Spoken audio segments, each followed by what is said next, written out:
Call येयलो 13:10 कितें dead body आसा म्हणून नियर ओल्ड मांडवी ब्रीज. पूण तेणी सांगलें कितें ते फ्लोटींग आहा म्हणून.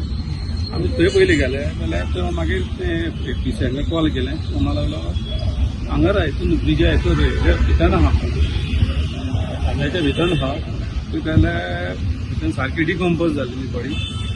मागीर गेले वास मारलो मागीर ते गेले भितर स्ट्रेचर बांदले आनी देंवले पूण सारकी डिकम्पोज जाल्ली बॉडी. कोण तो पळोवंक ना न्हू? कोण तो अननोन कोण ना कोण काय खबर मेल बॉडी एक 2-3 दीस जाले बॉडी. सर ह्याच्या वयर आसतालो ते पळय कितले दीस जाले आसतले डिकम्पोज? अराउंड 6 days जाले आसतले. 6 दीस जाले.